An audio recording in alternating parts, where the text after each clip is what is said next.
আপনি কি তাণ্ডব দেখেছেন? না ভাইয়া, তাণ্ডব দেখতে পারলাম না তো। আইলাম বসুন্ধরা সিনেপ্লেক্সে, টিকিট নাই কোনো। অনেক কষ্ট লাগতেছে। শত হইলো আমাদের মেগাস্টার শাকিব খানের ছবি, ঠিক আছে, তো টিকিট পাইতেছে না। এখন কি করবো বুঝতে পারতেছে না, অনেক কষ্ট লাগতেছে এই যে এইখানে, ঠিক আছে। ভাই আপনি তো টিকটকে ভীষণ ফেমাস, সাকিব ভাইয়ের মতো বডি ল্যাঙ্গুয়েজ করে আপনি টিকটক বানান, তো আপনি সেই আপনার প্রিয় তারকার ছবি আজকে দেখতে পারলেন না, আসলে এই ব্যাপারটা।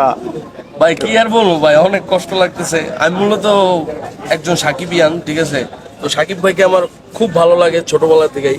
তো তাকে কপি করে আমি ভিডিও করি। অনেকে ভালো পায়, আবার অনেকে খারাপও পায়, ঠিক আছে। আবার ফ্যামিলির কি লোক আছে, তারা বলে সাকিব খানের ভিডিও না করে নিজে কিছু করো। আমি বলছি আমি ছোটবেলা থেকে সাকিব ভাইকে ভালোবাসি মন থেকে, এই যে এইখান থেকে তাকে মন থেকে ভালোবাসি। সেই আমরা সাকিবিয়ান, ঠিক আছে। অন্য কেউ সাথে আমরা কাজ করার স্বপ্ন নাই। সাকিব ভাইয়ের সাথে যদি চাকরেরও ক্যারেক্টার পাই, সেটাও করতে রাজি আছি আমি, ঠিক আছে, অন্য কোনো হিরোর সাথে।